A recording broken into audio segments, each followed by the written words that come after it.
Okay, I think we're live. I'll go ahead and start the discussion. Right. Good morning, good afternoon, and good evening to all our viewers all over the world. I would like to take this opportunity to welcome you all to the 82nd panel discussion of the South Sudanese Women Intellectual Forum. My name is Jocelyn Oboy Itorong. I'm a lawyer by profession, a humanitarian worker with extensive experience in human rights and protection, as well as durable solutions to displacement. I'll be your awesome moderator today. Today, we'll be discussing a very important topic. We'll be talking about ending violence against South Sudanese women and girls, touching majorly on strategies and action plans. To our viewers, please feel free to drop comments, concerns, or any question. We will try our best to answer all your questions. If not, then maybe if the time does not allow us, we'll be able to reach to you bilaterally or maybe suggest for a follow-up discussion on this topic. Before I do an introduction to our panelists, I want to just give a very brief introduction into the topic. Violence against women and girls has gained international recognition as a serious social, development, and human rights concern. And considerably evidence shows the need to address sexual gender-based violence in countries emerging from conflict. International women's rights instruments such as the Convention on the Elimination of All Forms Against Women that was ratified in formulated in 1993, the declaration of the Fourth World Conference on Women in Beijing in 1995, and the UNSCR in 1835 expressly condemned all forms of violence against women. Article 10 of the UNSCR 1325 calls to all parties to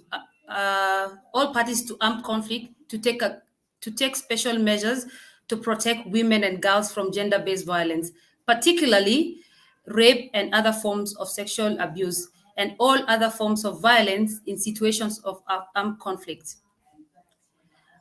Gender-based violence is an umbrella term for any harmful act that is perpetrated against a person's will and that is based on socially ascribed differences between males and female, which is the gender. Sexual assault includes sex acts with children, intentional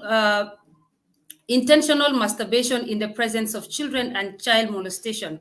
Sexual exploitation includes preparing, selling, or distributing pornography materials involving children. Performances including obscene sexual conduct and child prostitution. Pediatricians play important roles in locating and diagnosing children at risk. Children are the most common prey to sexual exploitation. Much abuse of this sort takes place within the child's own family. All violence is damaging, but when children are involved, it is considerably worse. They all expect adults to support children and to help them to grow and develop. Sexual violence against children causes the greatest damage. It tears apart the individual's sense of intimacy and subverts one's sense of oneself. It creates feelings of shame, guilt, and precocious maturity. It is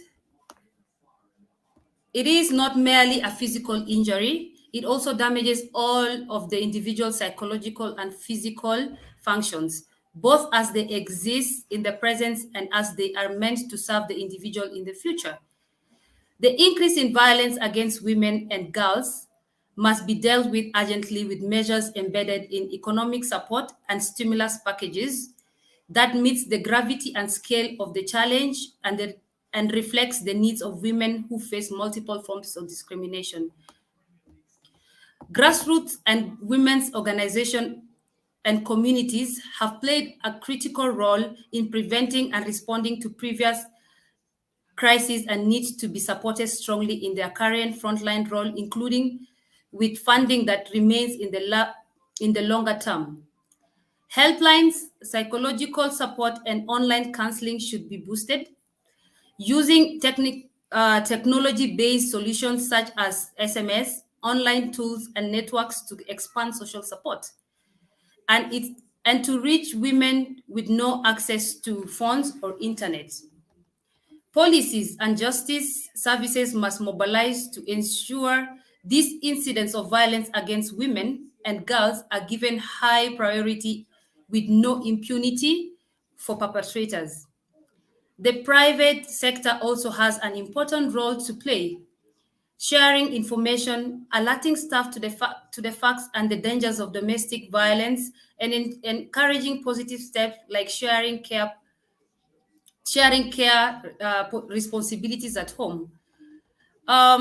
Ladies and gentlemen, without further ado, I'll just jump right into it and introduce our panelists. I'll start with Kevina Avalou. Kevina Avalou is a gender activist, executive director of the Resilience Organization, and the founder of Girls Not Brides Network. She has worked for 7 years in the field of women and girls. Kevina, you're welcome. I'll go to Emanuela Pitia, is a licensed advocate in South Sudan, currently working as an executive secretary and a legal consultant at International Procurement Associate under the Health Pool. She is an executive director of Arise Africa Youth Organization. Emanuela is very passionate about international human law and access to justice and ending periodic poverty. Sorry. Welcome, Emanuela. Martina John Kani. Martina holds a bachelor degree in arts and social science, sociology, and political sciences. She has over 10 years of working experience with international, national, and government institutions, the Sudan Bishops' Conference, as well as with Catholic Agency for Overseas Development. Martina, you're highly welcome. Last but not least, we have our lovely Rose Asindel. She is a peace activist, a mediator, entrepreneur, peace mobilizer, and conflict resolution negotiator. Rose is the executive director of Legacy and African Women and Children Initiative, Lawansi. I would like to welcome you guys all, the panelists. It's really a very important discussion that we're going to have. I will jump right to it and start with the discussion. So I'll start with Miss Rose. Miss Rose, how are you doing? So, how are you doing? I'm very well. Okay, Do Miss you hear Rose. me? Yes, I can hear you very well. Thank you. So, Miss Rose, would just like to ask a question in order to understand the definition of gender-based violence and the different types of it. So the question today for you to tackle is, what is your understanding of gender-based violence? And then also to look at what are the forms of gender-based violence. So these are two questions that I would like you to go ahead and expound on it. Thank you, Ms. Jefflin, and I thank all my colleagues and those that are following us. I would say good morning, good afternoon, and good evening, wherever you are listening from, and Happy New Year. See, this is our first discussion, especially for me. I'm very much glad to be part of this discussion today. To me, my understanding about the gender, it stands simply for both women and men. It means male and female. And it is a harmful act directed at an individual based on their gender. It is actually something rooted, gender is rooted in the gender inequality. When there is inequality, it is actually rooted out of there. Abuses of power, in most cases, we see abuses of powers are actually enforced on us. And then it is also a harmful norms that is now a serious gender-based violence of human rights and a life-threatening, of course, both health protection issues, forms of gender-based violence, and this is how, a basic understanding of gender-based violence. When we come to forms of GBV, we have early and fourth child marriage is actually a great, and it is a big thing that is actually affecting our society as we talk. Then we have domestic violence, and we have also trafficking in persons, and we have girls' physical insecurity. It is also a form of GBV. And then we have sexual, physical, psychological, and emotional abuse. I would really elaborate quickly on that. When we see these sexual, physical, and psychological and emotional abuses, it is this notion of, 70-year-old man marrying a 15 young girl, and they are not actually age mates, or they are not matching in age. In 2 years, my grandfather will just go off, the battery is going to get low. And of course, the young child will remain panicking, simply because she's very young and the person is older than her. So she will remain with psychological abuse and emotional.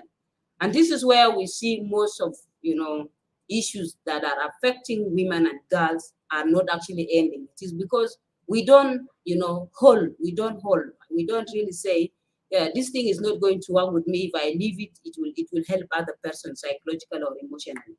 So basically, this is my understanding about gender-based violence and about also gender. Thank you.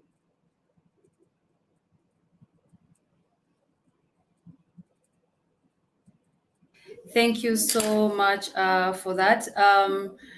Also, there's just a follow-up question on that.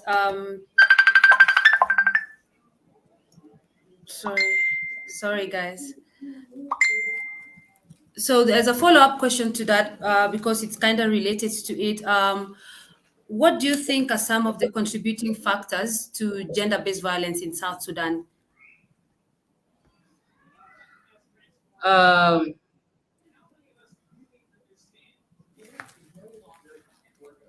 just a moment.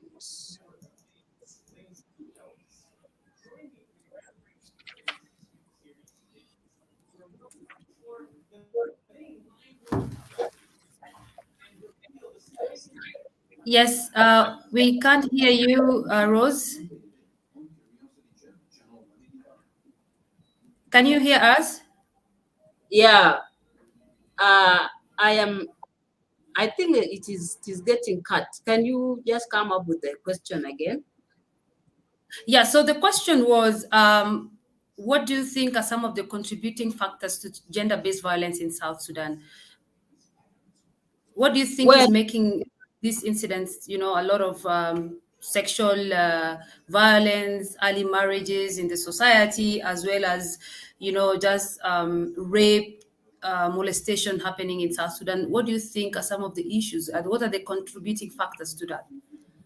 well, one of the contributing factor toward gender-based violence is the fear of exposure. In fact, many of the issues are like they are lower down simply because we feel if we talk out, we will be seen as people who are very low, and our reputation is going to be spoiled. This is how we have taken it actually. Then the other one is superiority. Our counterparts, who are our men, they feel that they are overall, they are everything. So when something happens, even if when early and forced marriage is happening or any other physical violence is happening, they feel that there is no need for women or a vulnerable group to go and talk about it because they are the overall. And then the other thing is the culture and norms has dominated almost the system, And again, it is a contributing factor towards, gender-based violence. And then the other one is there is also, men themselves, they fear and they feel that being silent. In fact, some of the men sometimes they can be overcome. Some women are actually they are very strong and they can even beat a man up. So when they are beaten, they don't want to say that they are beaten, because they feel when they say they will not, believe in them, or they will say, how can a man be a wicked like that until the woman beats them? So you find them, they die in silence and they will never come up with talking about it. So, and I think also another thing at women's side is there's low self-esteem of someone not saying, you can't stand up. I can't stand up and say, I have to, talk about this. So I lower myself always in all time, even if something bad is happening to me, I will always lower myself down and I will not be in a position to actually, talk to people who can help me. So those are the few contributing factors towards gender-based violence that I understand. Thank you so much for that. Um, I would go to the next question, and I would be asking my colleague, Emanuela.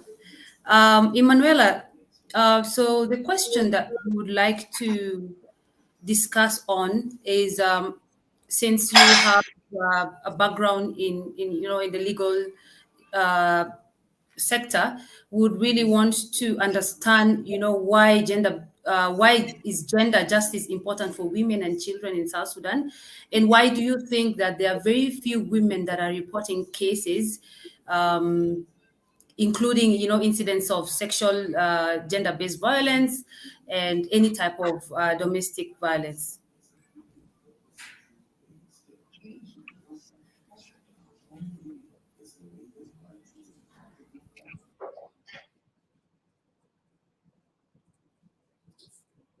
Sorry, I don't think Emanuela is here and can hear us. Okay, so we'll come back to Emanuela. I think we'll go to the next panelist. Sorry for that. We are having a bit of technical issues and we are not able to get hold of Emanuela. So, Miss Martina, I would be asking you the next question as we wait for Emanuela to join us. So the question that we would like you to tackle, to address, and to expound more on is, how does culture influence gender-based violence in South Sudan?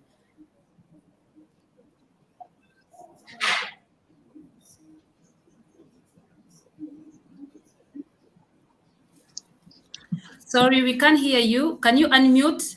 Unmute?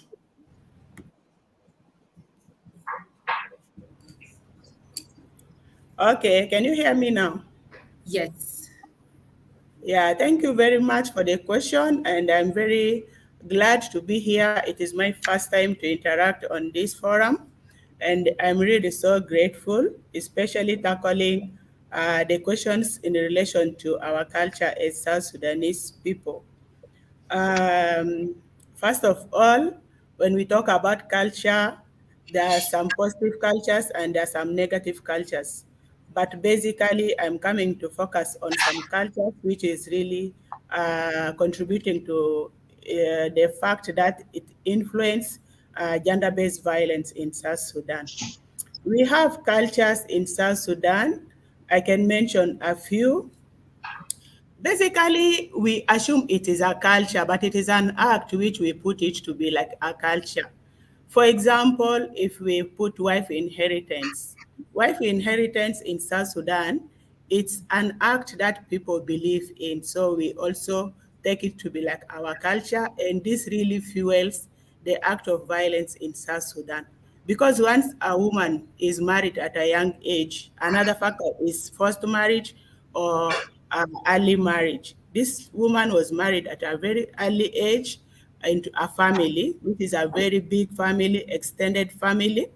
And once maybe she lost her husband, for example, the woman was not psychologically prepared to be married to another man in the same family. And she have many children now, but she is forced to marry in the same family, and she's not going to be happy. From your definition, you said this GBV can be harmful to a woman, and it can be physically and it can be non-physically. So this woman psychologically she is suffering. That is already a gender-based violence because she's inherited in a family which she didn't love the brother to her husband, or she didn't love the other person, but she loved her own husband. The husband actually who was forced on her because she was defiled and she got married to this guy. Basically, if she was married at that early age of out of her own will, we can say that yeah, she was married out of her own will. In most cases, in some cultures, she was first defiled and she was forced into that marriage. And then in South Sudan, if you are married into a family, you cannot like get out of that family. Whether you love the man or not, you have to be there. Unfortunately, men died more than women. And then once you die, then you are forced. That is already a GBV because it is not out of her own will. The second one, which I have talked about, is the forced marriage. Forced marriage in relation to GBV is also a violation of human right. This is a small girl, she's still growing, she doesn't know even the definition of love, and then the family feels like she's defined. If we leave her to stay with us, we'll feel ashamed. The best thing we can do is to force her to that marriage, to go and stay there with her husband.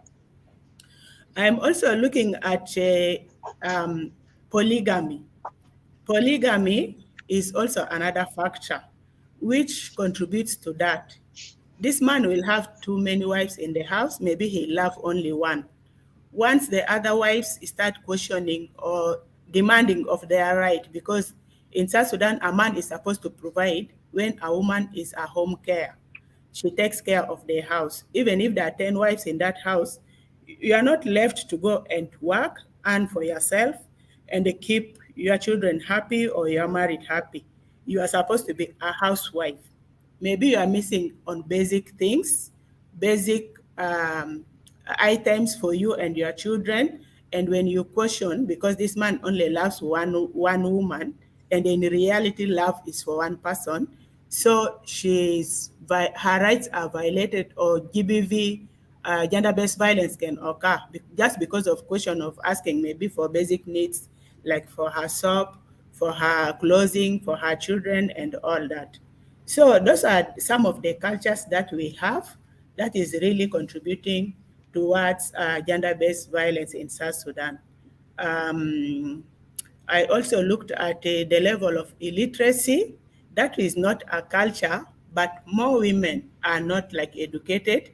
We might not know how to approach our husband or request for what we want. Maybe we just, because of lack of education and the discipline that we are supposed to be having to request for what we want, and we ask just like randomly, then we can get into also gender-based violence within domestic violence, within our setting, within our households, or within the society.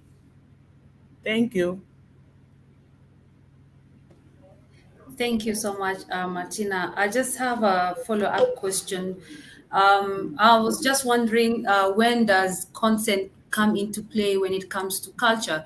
Because looking at your background as a survivor, like GPV survivor, when we look at culture, sometimes there are those norms that we, from a more educated perspective, we look at it as very negative. But then, from the person in those relationship, they look at it as part of culture and they consent to it. So, for example, the issue of wife inheritance. An example is we go.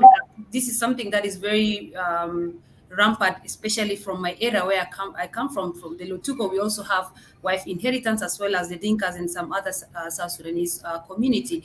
We'll find that women are so they are okay with it. So for them, they don't look at it as something that is really repugnant to justice and morality. Rather than, to them, they feel as if the husband is not there, so they're being inherited to the next, I mean, to the brother who will be able to take care of them economically and take care of their kids. So when we are talking about gender violence at the grassroots level and advocating for it, how do we be sensitive to people's consent and people's belief? How do we go about it? Because sometimes when we are talking, when we are dealing with survivors, we don't want to put them in more harm. We don't want them to go against also what the society takes as a culture. And if she's to raise her voice, then she's going to be put more into harm. Maybe she's going to be beaten, or she might not find any other form of economic support. So how does consent play when it comes to advocating, against gender-based violence in our culture? Yeah, thank you also for that question again. Yeah, it depends because in most cultures, we as women, we were already made to believe that using our customary law, which is not written down, but it was formulated by men, and we have been made to like adhere to it.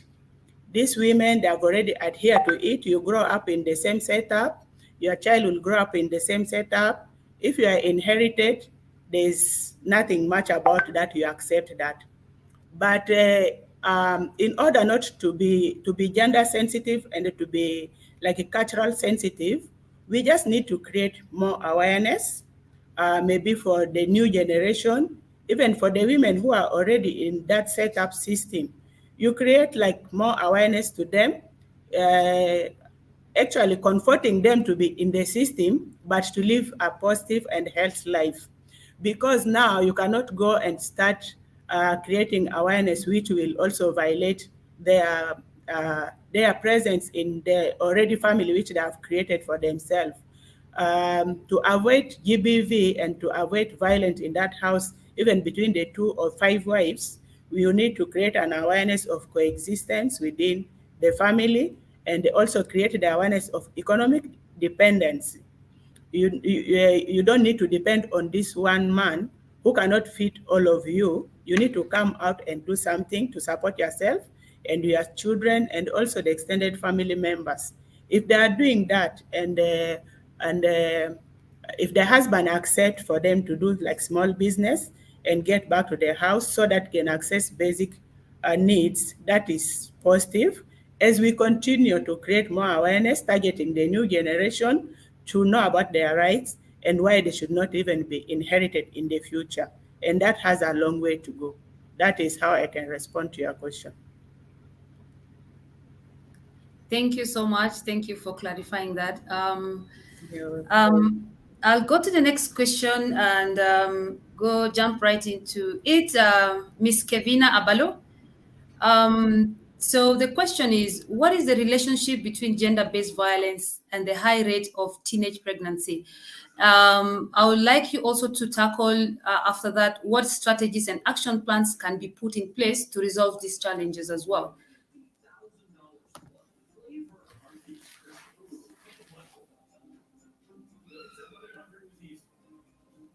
Miss Kevina? Okay, we can't hear her. Okay, I think we're having some technical issues. So Miss Kevina cannot hear us because I'm not seeing any reaction from her side. And also Miss Manuela is not here, right? So I think I would go back to the previous panelists. I'll go to Ross and ask her to also look at some of the questions that needs to be addressed. So, Miss Rose, it's your turn again. So, Miss Rose, why are both women and men not reporting cases of gender-based violence to the law enforcement? And what do you think can be done to encourage people to be reporting these cases?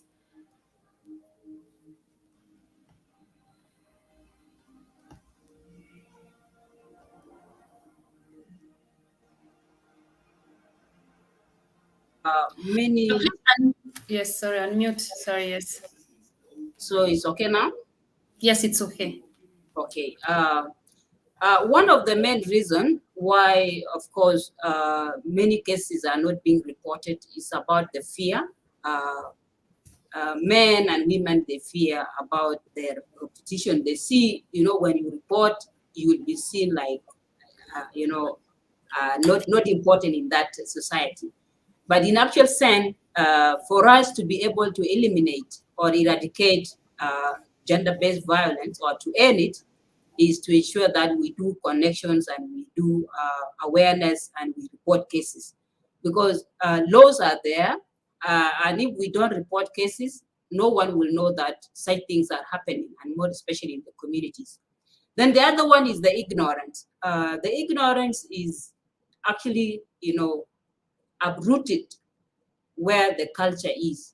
But to me, I would feel it is just the change of narratives. If the narratives are changed, then there will be possibilities of actually reporting gender-based violence. But because of those ignorance, you find even educated people, lawmakers, politicians, they ignore and they don't want to know about gender-based violence.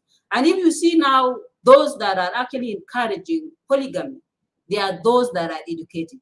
They are those that are supposed to work against gender-based violence, eliminate it and eradicate it. But they are the ones that actually work towards it to encourage it.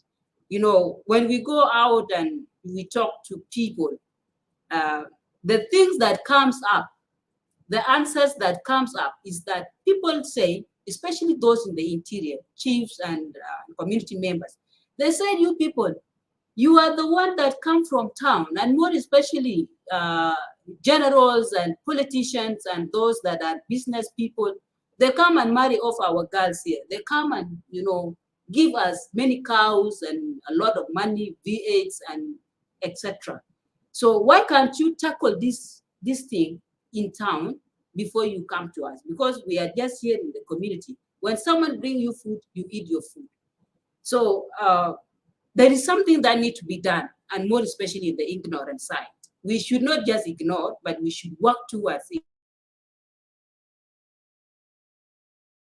Again of culture.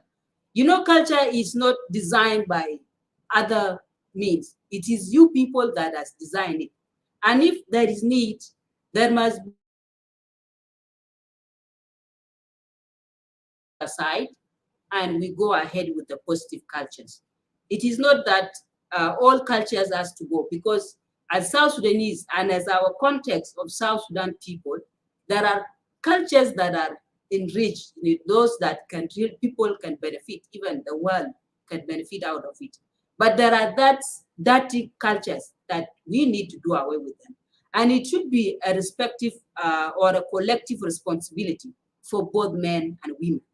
And if I could just touch base on wife inheritance, you know, we can also say women, we are also contributing. There is nothing like we are okay with the inheritance. You are okay with what?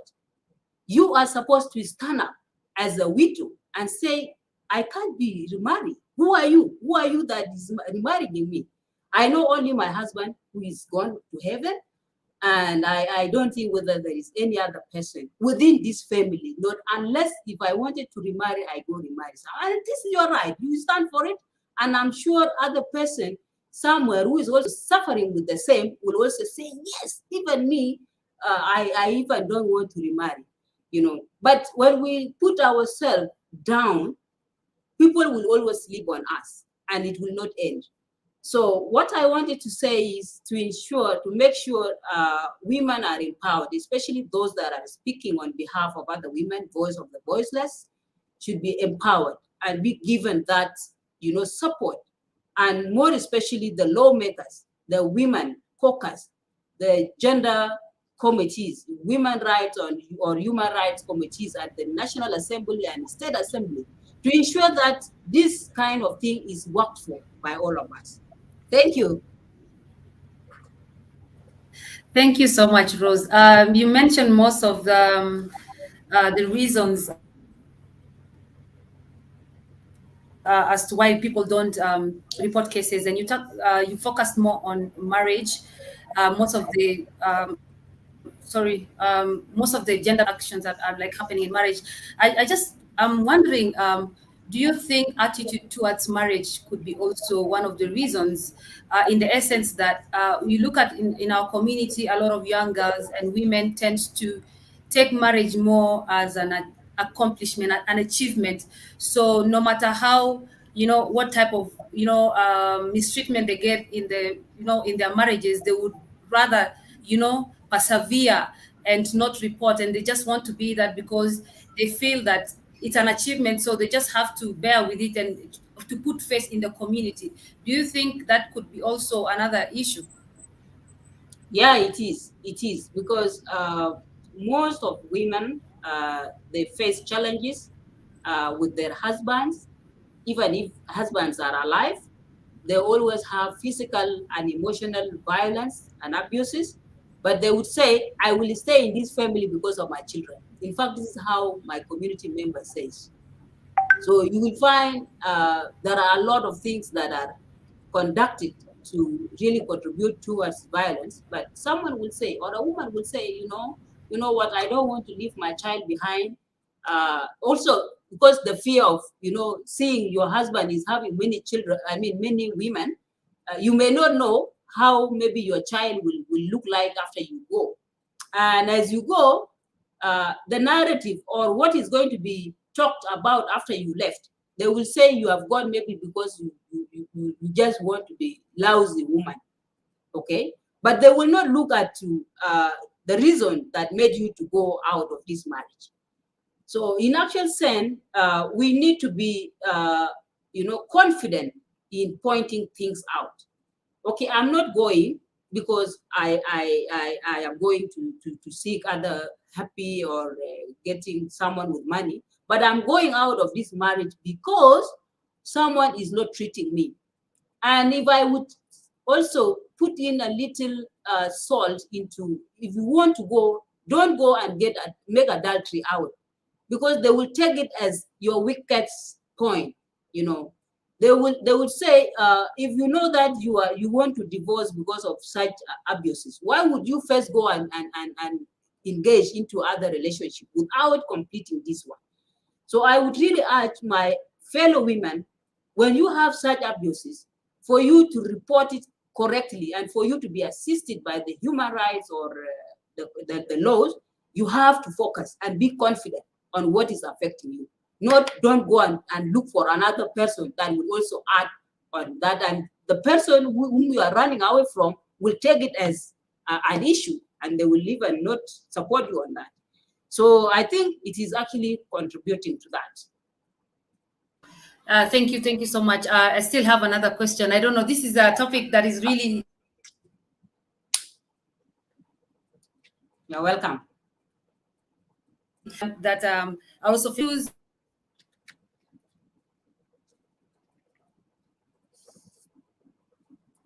in mind. You talk about like women staying in relationship despite the fact that the relationship is very toxic or the marriage is not working out, and there's a lot of domestic violence.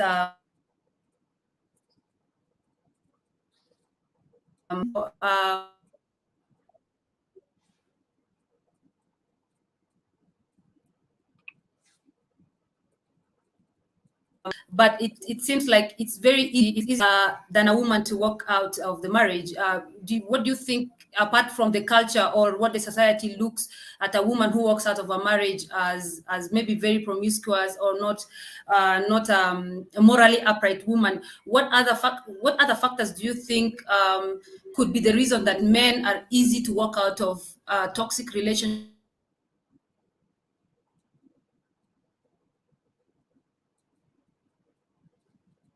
Do you think also social actors play a great role? I mean, in that, in the sense that most of the time we find that the man is the breadwinner.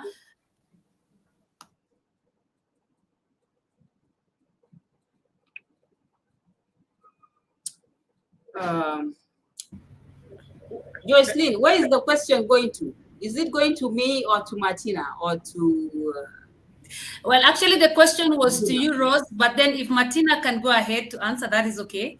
We are a Yeah, team, because right? it was You cutting. are It was you cutting. are Yeah. actually breaking. I have not picked the question well. Oh, sorry. So my question was actually just a follow up on what Rose touched on. She mentioned the issue of, because we talk about women staying in toxic relationship, abusive relationship in marriages, and we look at some of the reasons why they are not able to work out. That was it was just an answer to a question that I asked.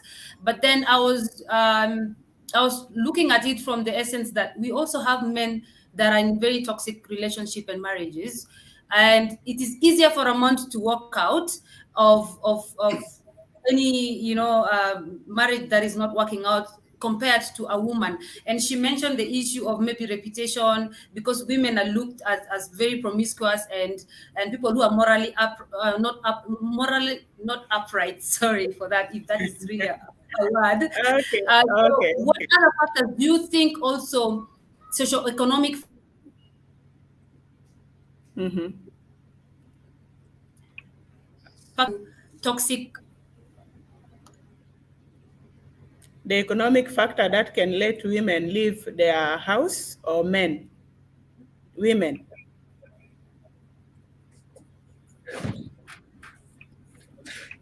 Wow, our network is becoming a Sorry, guys, challenge.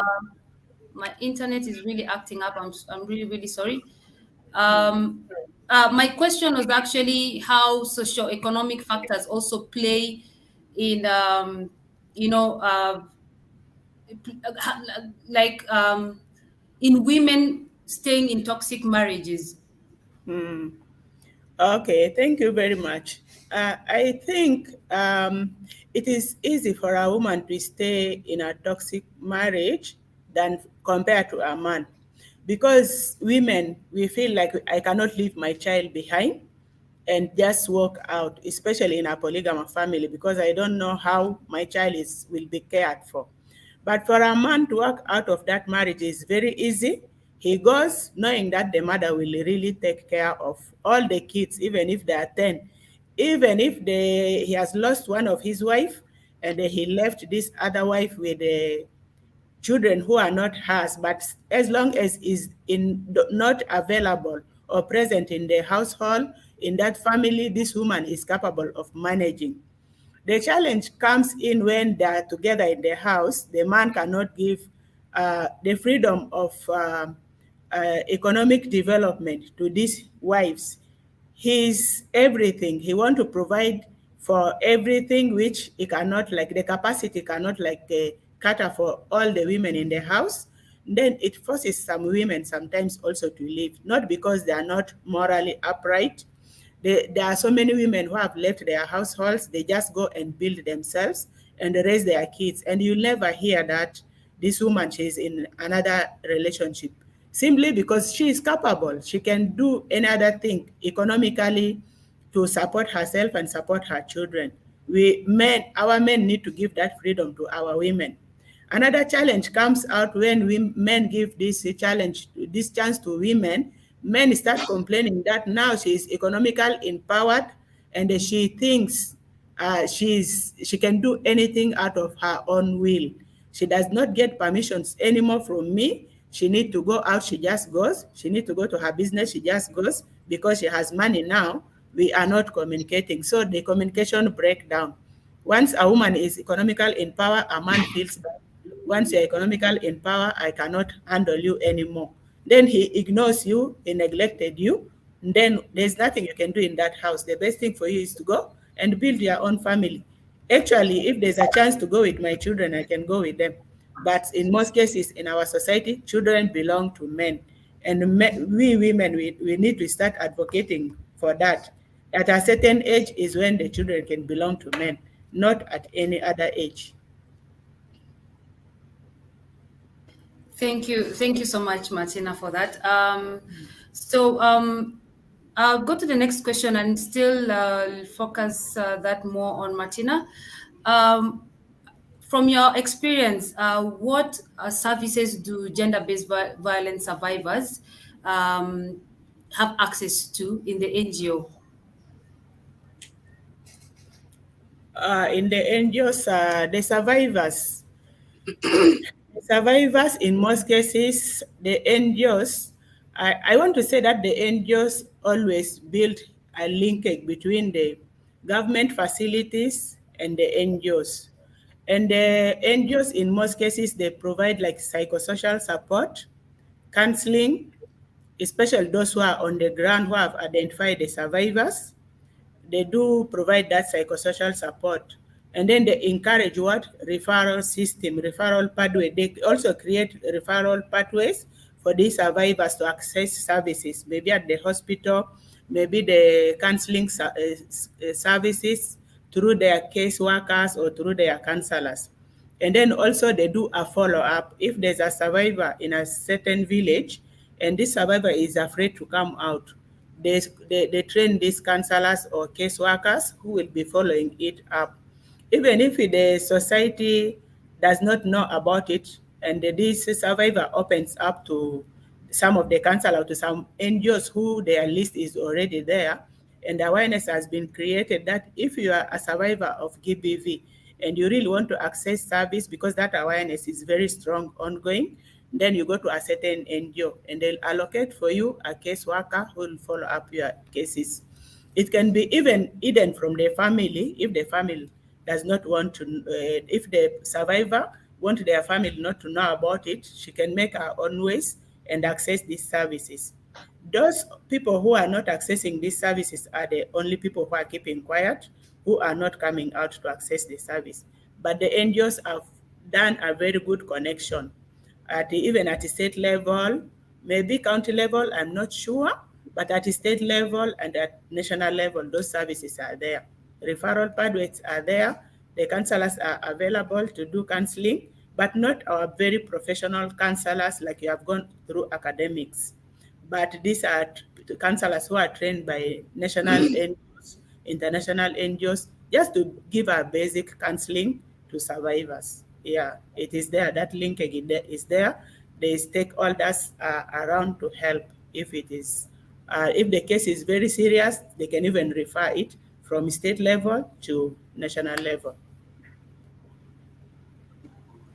Thank you so much, Martina, for that. I would just like to ask a follow-up question with regards to the services that are offered to GBV survivors. You mentioned most of the things that we mentioned are more of a case management aspect of services. Are there any other tangible services in terms of economic assistance that survivors also are able to be, are able to be offered by the NGOs? In most cases, I cannot say yes and I cannot say no because I've not done that research. But because I work direct the partners, with the partners, I work for PACS on gender and peace building as a consultant. I work with partners. The only information I get is the council survivors and also UNDP also train counselors or caseworkers to access survivors and to counsel them. But in terms of support economically, I'm not sure of that unless if I'm to find out. Yeah. Thank you so much. Not to take so much time on that, just a quick one as well, just for the benefit of the viewers and maybe any other person that is. I would like to know what is in terms of linking survivors to government institutions, especially when it comes to issues with gender-based violence. I'm so sorry for interruption, moderator. Can you hear me? Yes, I can hear you, Kevina. Can you hear me now? Yeah, we can hear you. Welcome back. Yes, Uh, we can hear you. Right. So my question was to Martina in terms of linking survivors to government entities. So I would just like to know how cooperative, the government institutions are, in terms of helping GBV survivors as well when NGOs refer some of the cases, because some of the cases are actually, it could be a legal issue that needs to be followed up in, with regards to maybe sexual violence or any other domestic, Violence. yes. Yeah, in terms of referrals, the government offers its facilities for the NGOs. Actually, most of the people who are working there are also NGOs workers. You know, our government workers, sometimes they don't have salaries, sometimes they come, they don't come. So most of the staff actually who are working there are staff that are trained sometimes, in most cases, not sometimes, by NGOs, and they are deployed to work there in the facility. The only thing the NGOs want is not to have a standalone service like for themselves independently, but to link that to the government facility. Of course, the hospitals are there, the constructions are there, the rooms are there. So the NGOs have to almost facilitate everything. And the government cooperates because the service is being delivered and the employees are there who are being paid by the NGOs. There's a big challenge with the nurses or the counselors for the government officials or for the government employees that are there, but these people are not paid. Or in sometimes some NGOs will train the same people for the government employees and also chip in some allowance for them to deliver service, because the cases of GB violence, GBV is rampant. You cannot ignore the fact that you need to support these NGOs, these government officials, like government employee at that facilities. There is a cooperation there, but once the project finish, maybe the NGOs no longer has funding to continue with that, the facility is redundant, so it is not working. So through the cluster meetings and the coordination and cooperation between different NGOs, at least they identify who is supporting the facilities now. And then in the next 5 years or 2 years, if they don't have funding, another NGO will chip in. Actually, the NGO is running the work of the government for them, as the government is seated and watching. Thank you so much. Yes, that's why I asked that question. Like, just to look at how the government cooperates in terms of trying to access services to the survivors of GBV. There's a question. I mean, not actually a question. There's a comment from Nyarwaj Lual. Miss Martina, can you help us with the list of the NGOs so that we can get help? Thank you so much for that comment. Ms. Martina will be able to um, give a list of all these NGOs so that at least we'll be able to know how to link survivors of gender-based violence. And this is actually the reason as to why we have these discussions in order for us to be able to um, give people information with regards to where they'll be able to get different type of services in the country. So Ms. Martina will follow up with you on that, and also just to put it out there to the public so that they'll be able to reach out to these NGOs and other service providers that are dealing with gender-based violence. Thank you so much, Nyarwach, for that. Kevina, welcome back. We miss you a lot.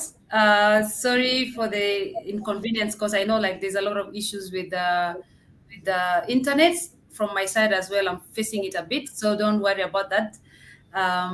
So my question to you, Kevina, today is what is the relationship between gender-based violence and high rate of teenage pregnancy in South Sudan? And also, would like you to go ahead after that to also look at what other strategies and action plans can be put in place to resolve these challenges that we are facing with regards to GBV and teenage pregnancies.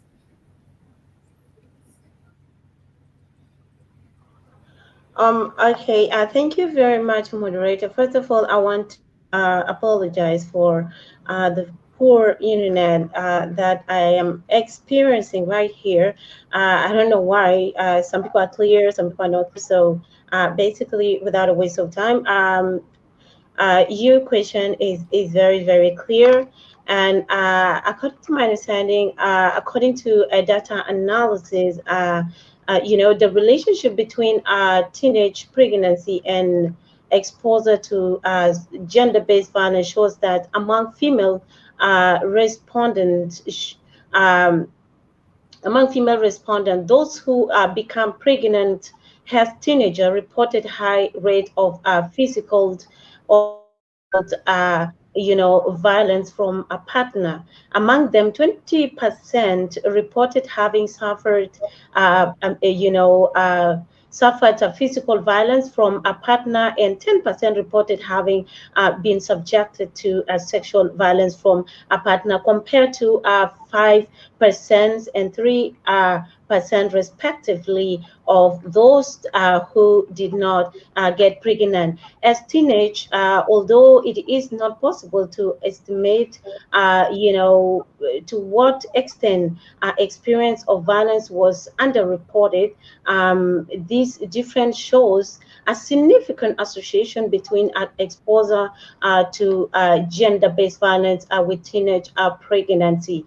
Girls who become pregnant as teenage also reported ever having a partner forbidding them, from doing some of the things such as, wearing a certain kind of clothes, and also, to have friends, to go to particular places, or even setting times for them to arrive or come back easily. So these are some of the relationship that I have seen, and I have witnessed, and I have visited some of my girls who get pregnant in a early age, and we do visit them. So these are some of the stories and some of the things that we do hear from them.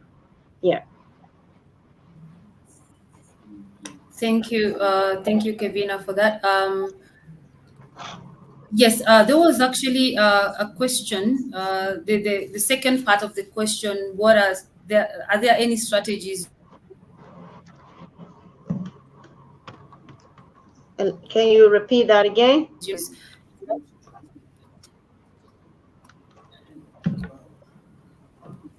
Hello. Yes, yes. Can you hear me? Yeah. There was a second part to your question. Maybe if you could also run through it just quick. There was a second part Yeah, I think the second question is about, action plans my that can put organization. Resilient organization is an independent organization formed and registered in South Sudan in 2017, accordance with the NGO Act 2016. It is a non-political, and non-partisan, and non-sectoral, and a non-profit national organization funded and led by women to empower women and young girls to enhance their potentials economically, socially, and politically. The organization is initiative of a concern South Sudanese who were exposed to the suffering of women and young girls, including even the children, inflicted by war, famine, tribal conflict, and bad governance, and hence to change the situation. The organization used the mathematical approach in addressing the major issues affecting, persons of concern, including advocacy, community community mobilization, and creation, entertainment, capacity building, and partnership. So this is as a resilient organization. And also, they have also asked something about the network of the girls that was founded by a media. The network of the girl is called Girls Not Bright South Sudan. Can you hear me?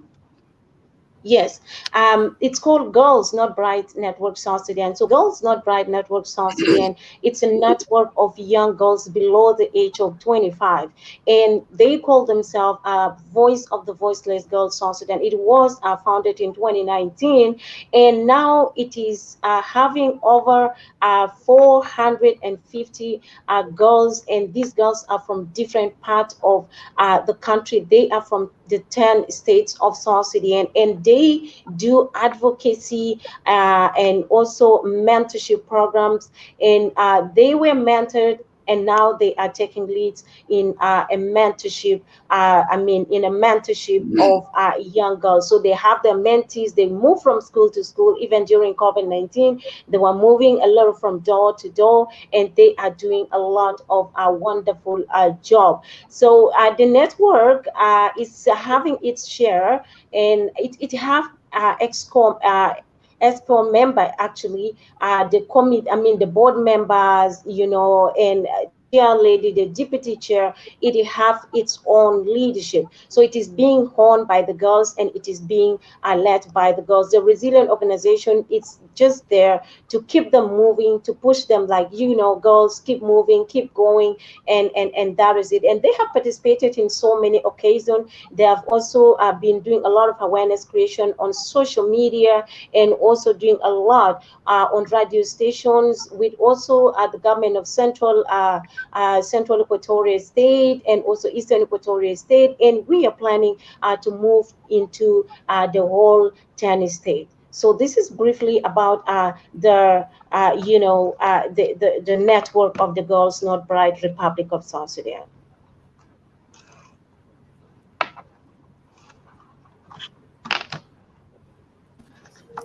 Thank you so much.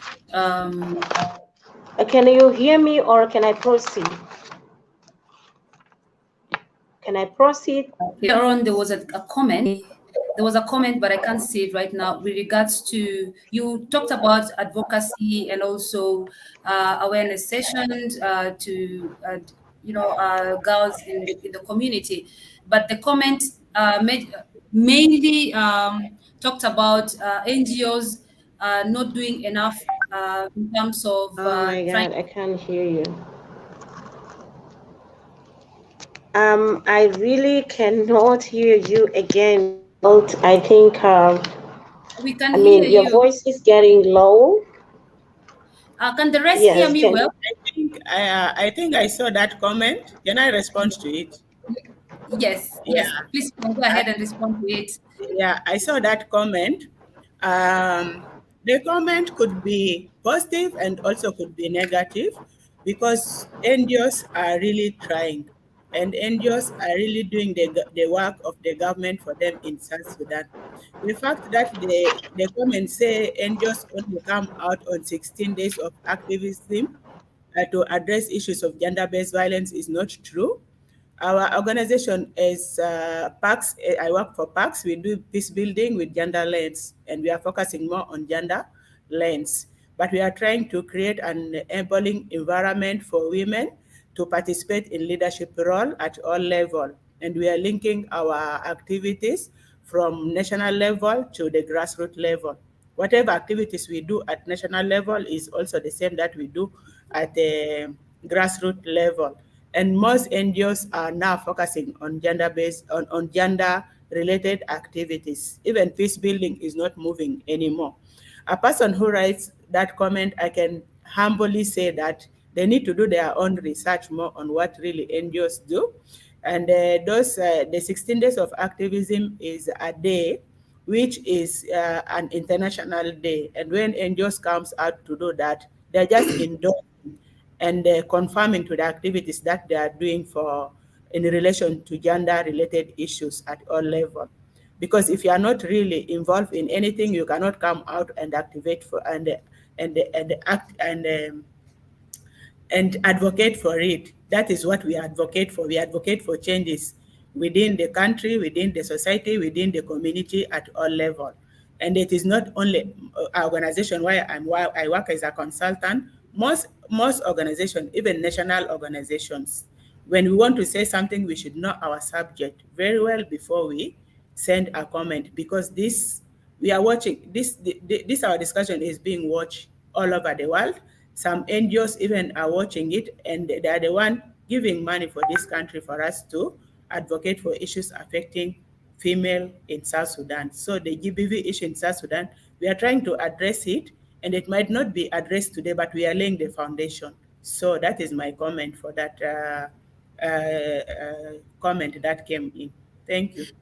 Thank you so much, Kani. And yeah, I do agree with you because sometimes when it comes to issue of advocacy and awareness raising with regards to GBV or any topic, it is really hard for you to quantify the outcome because you'll not be able to say, yes, we did this activism, and as a result, three women were not raped or something like that. It becomes really hard.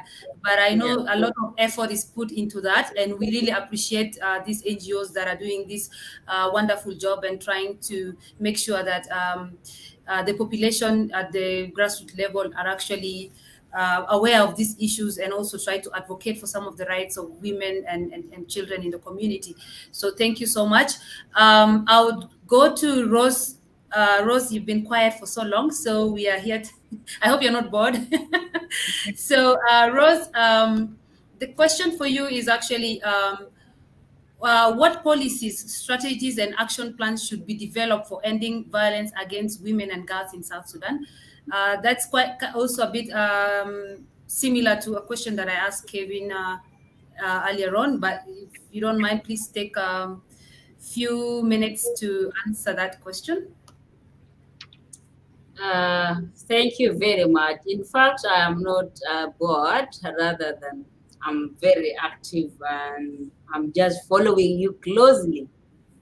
Before I go to the strategies, policies, and action, I would like to add something small on Martina's answer to the question that was raised. In regards to GBV work that national and international NGOs are doing in South Sudan, is that to national women-led organizations, what is actually found out, including my own organization and other organizations like SSWI, is that there has been an existing gap, okay? This an existing gap has been between the lawmakers and also the women at the grassroots. And this, to work for GBV or to end GBV is not one man show or one woman show or one activist show. It is something that should come in us, you know, as politicians, as activists, as international NGOs that supported us with the resources, and as national NGOs to stand firm and work. Do your part as a South Sudanese person, as somebody who wanted to change the narratives and bring the South Sudan we want into its feet. We need to have a collective responsibility.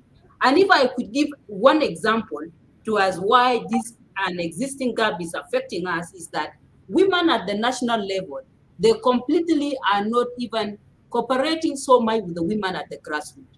And if I may ask a question, a random question to my politician, women politician, how many times as women politicians or women leaders have ever gone since 2010 election to see women at the grassroots?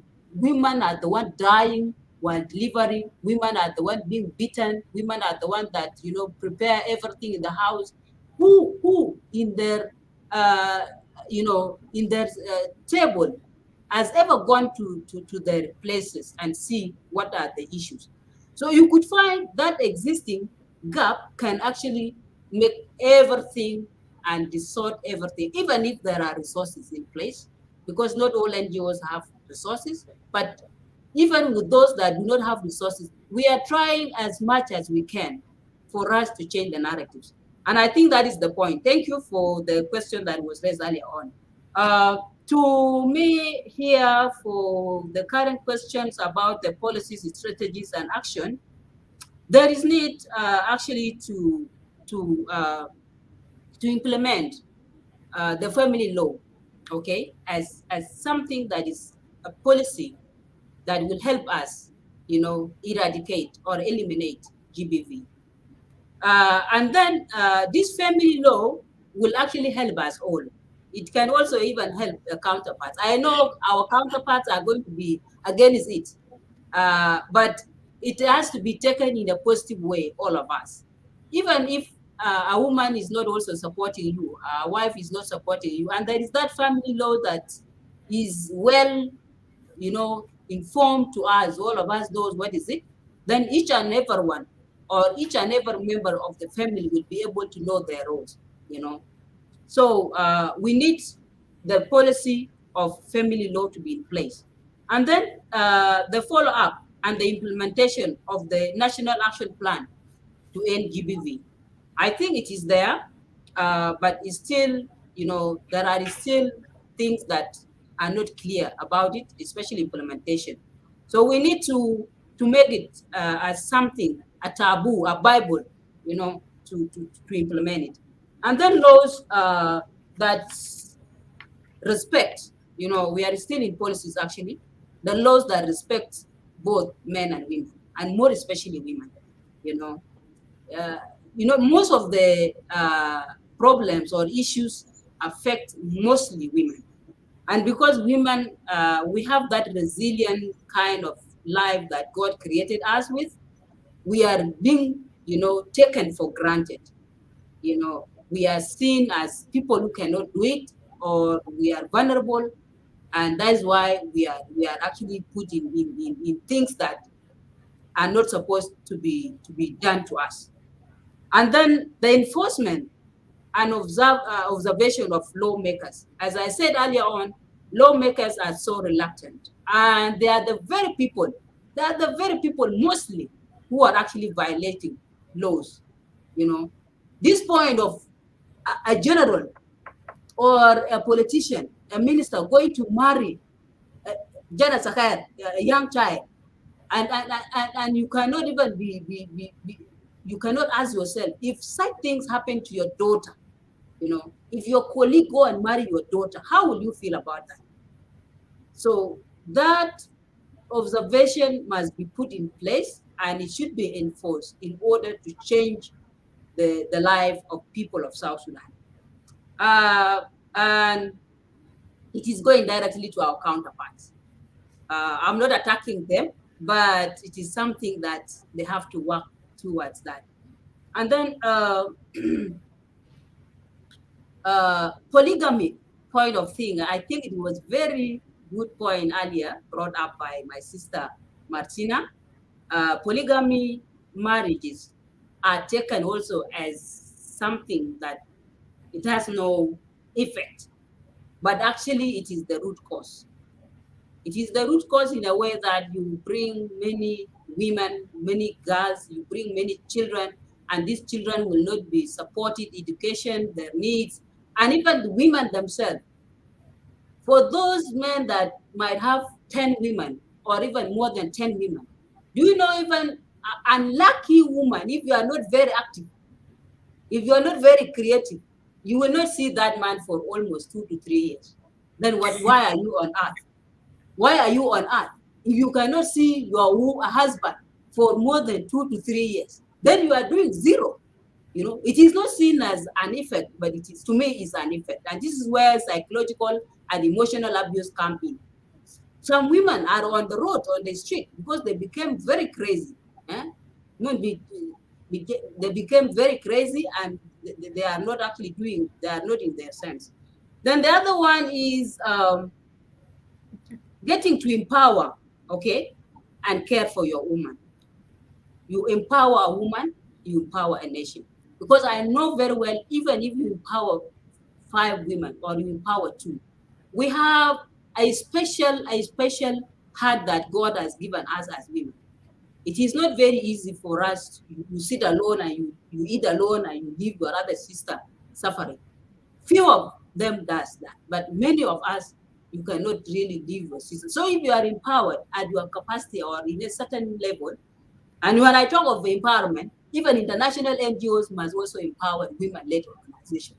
I'm not talking about men also to empower women alone in their houses, but also where empowerment is supposed to come in, even the government institutions, women has to be empowered. They have to be given that right of, standing before people, speaking their issues and so on.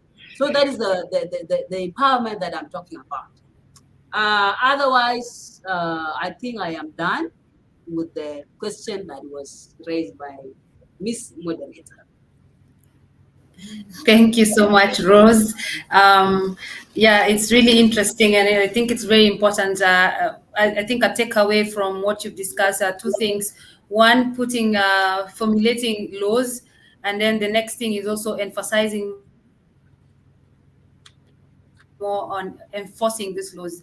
And when we talk about like putting laws into place that will protect women and also girl child, we also have to push the legislators, the women that we have in parliament, also to make sure that we have acts that are being put in place in every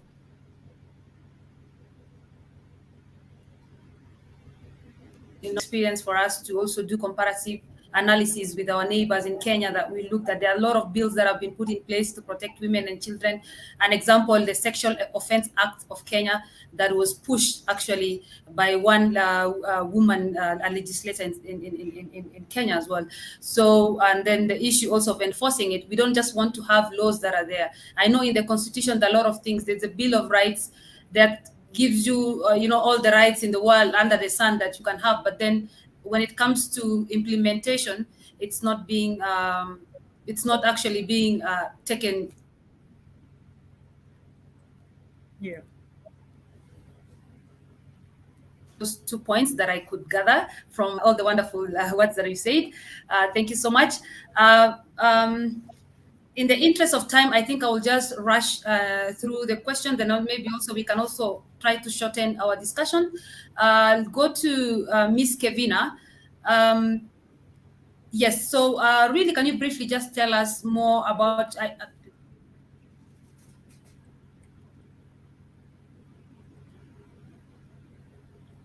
something about?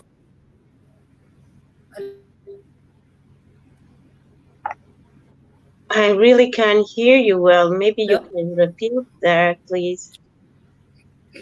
Yes, Kevina, if you just can take 1 minute to kindly tell us about your organization, Girls and Not Bright, and also what strategy organization is using to reduce violence against women. I think you already talked briefly about it, but not so much into details. I think also because of the internet issue, I couldn't hear you well. So if you don't mind, maybe just take 1 minute. I'm not sure whether I got you very well, but yes, I have elaborate on what my organization is and what the organization do, and also about the network of the Girls Not Bright Republic of South Sudan. I have elaborated a little more on that, and I was, kind of expecting maybe the other questions about, maybe like, the third question, how we can eliminate, I think, something like that. But nevertheless, the network of the girls is working really very, very hard with the help of resilient organization. And they are having a body that meets every month, and they have zone leaders in all the residential areas of Juba. These zone leaders, their work is basically to report cases of gender-based violence, and especially that one that happened on girls. Particularly, we deal so much with girls. So the work of the zone leaders is to basically report any case of gender-based violence that happened to any girl in her area. She report to the chair lady, and then the chair lady have to call a staff of resilient organization to seek for help. And this had been working so very effectively, to the extent that we have so far come up with, the presidents of Girls Not Bride Republic of South Sudan in 10 in all the 10 states. So each state have its president. So this president, their main work, they're to associate and have a network. They are to lay their roots in all the 10 states in this country, just as the zone leaders are doing in Juba. Is the same thing they have to do. You have to know uh, you achieve. You have to know the community leaders. So they work so very much with the community leaders, because in most cases community leaders are they are the decision makers, and community tend to listen to them so very much. So we felt that it's time we need to get closer to them. We need to get closer to them and be and convince them as well. And this had really been what we have rescued girls from forced marriages. We have rescued girls from some other domestic violence based on this, and we have also reconciled so very many girls. And this year we are finding a different technique of working on issues of girls, like we are even doing a door-to-door mentorship, because sometimes it's hard to bring the girls together and transport them back and pay for whatever they will eat in a conference hall or in an hotel. So we decided, like, we cannot sit and wait. We have to act. We have to reach out to those other girls.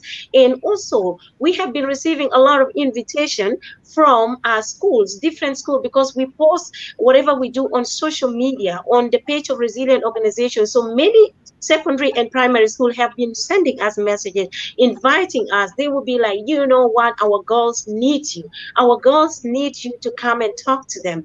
So this had made us so very much happy, and it has also increased for us the morale of keeping it on as Girls Not Bride Network Republic of South Sudan here.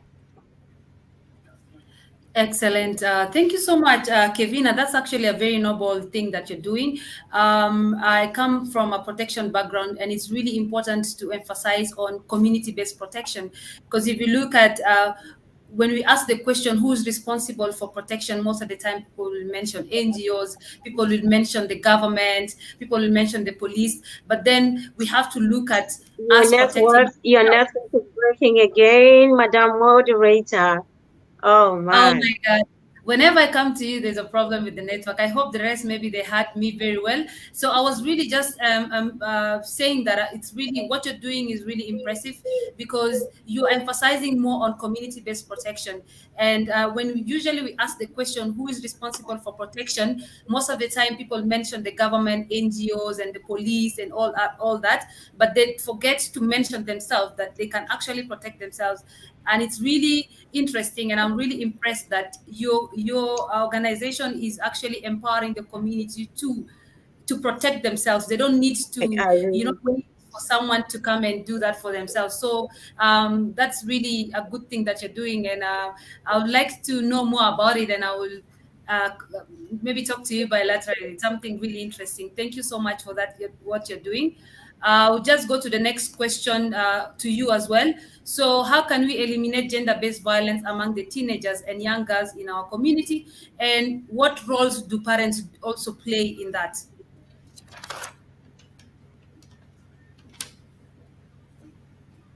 She is off. Oh, she's off. Okay.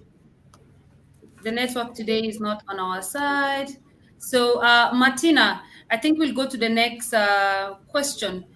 How can we eliminate gender-based violence? It's a similar question to what I was going to ask Kevina as well. And what roles can the religious group play?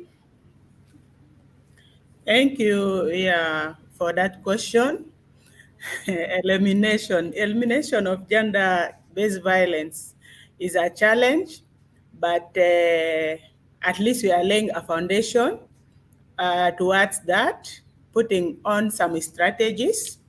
Like Rose says, we need really to have strategies that and policies that can be followed by everyone. The issue is we have policies. Even Rose was talking of family law.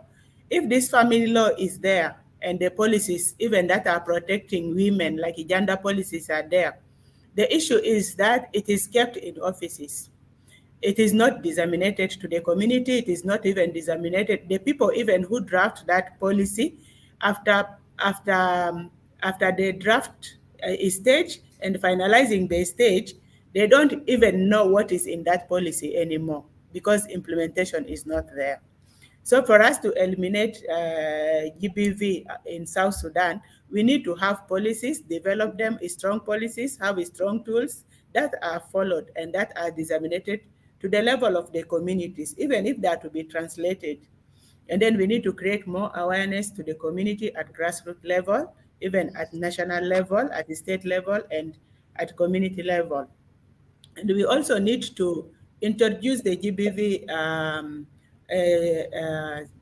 related studies, even at primary level, I can say. Maybe when children are like now going to high school, they should already know what GBV issues is all about and how we can address it as a community if we really want to eliminate that from the community. But when a child grows up and they witnessing violence at household level, on the road when our people are drunk and the wife is drunk, the husband also is drunk, maybe the community members are drunk, they're just fighting. You see, even children, the picture they portray on the road is just violence, violence, violence. And then girls and the boys, you can even see them like fighting on the road because they're actually portraying the picture of what they see in their houses. So we need to create the culture, to create the culture of peace from the house so that our children, when they go to school and get more information from there on gender-related issues, on how to prevent, how to, actually the protection you are talking about. When we used to grow up, protection was at family level to community level. Each and every grown up on the road could like guide a child, even if it is not your own child, and those children could listen. But today it is the opposite. You talk to a child on the road, the child actually verbally tells you unexpected words which you cannot like, you will be shocked.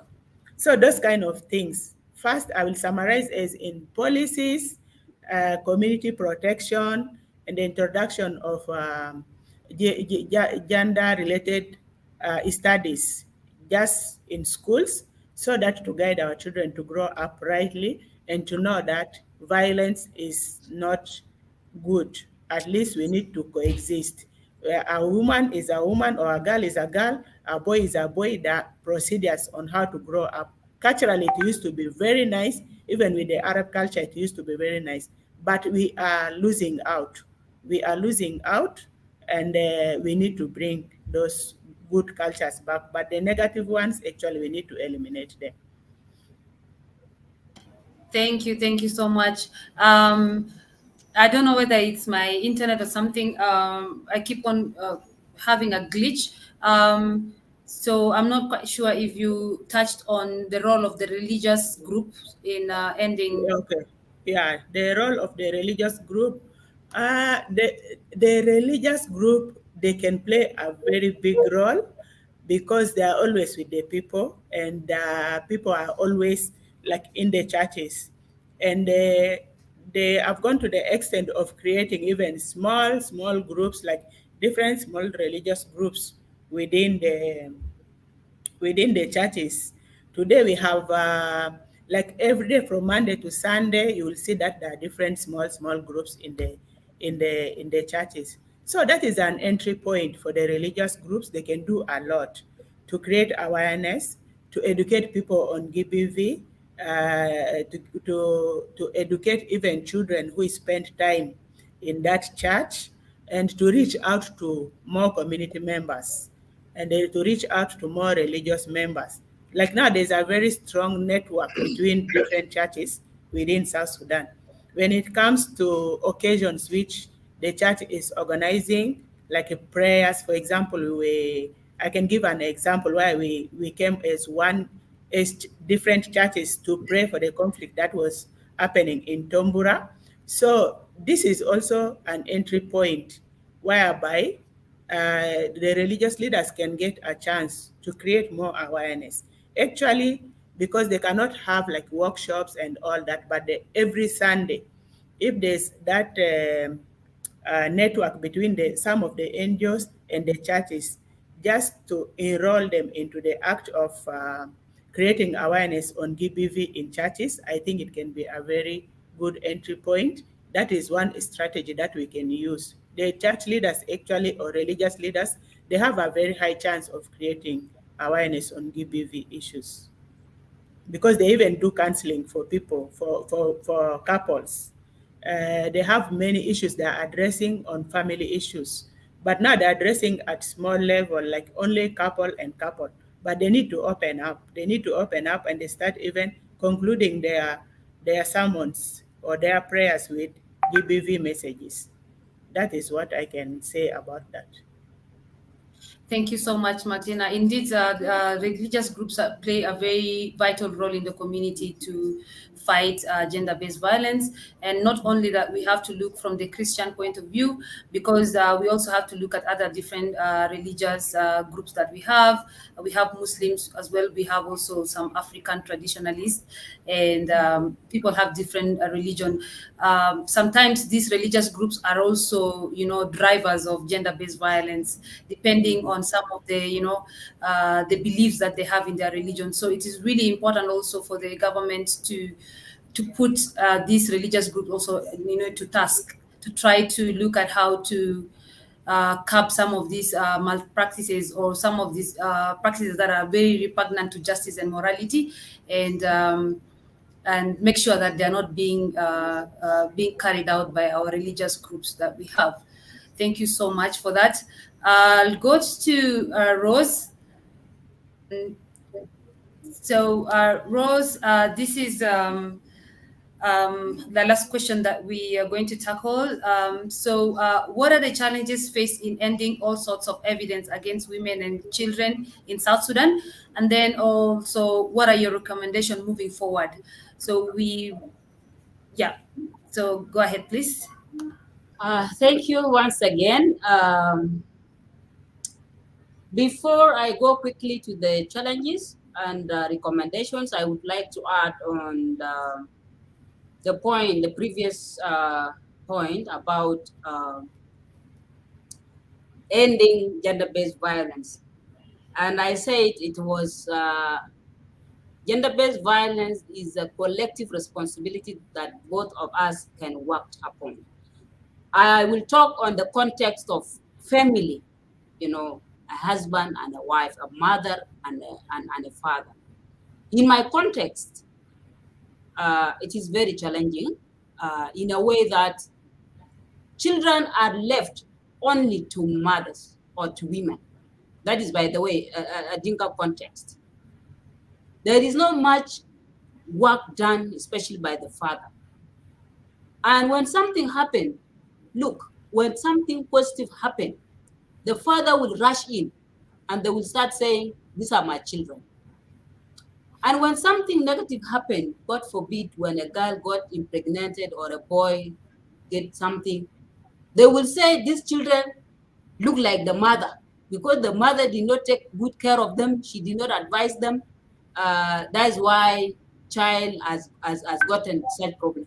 So my urge is that responsibility or any connection within the family, communication has to be very clear by all of us.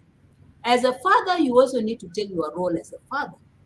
Make sure you also communicate with your children. See what are the challenges faced by your girl who is actually going to school. It is not only to the mother. When a child needs, I always go to the mother. So for my counterparts who are listening to me here today, let responsibility of eliminating gender-based violence be our collective responsibility. To go directly to the challenges, the first challenge is the beliefs, of cultures and norms in preventing gender-based violence.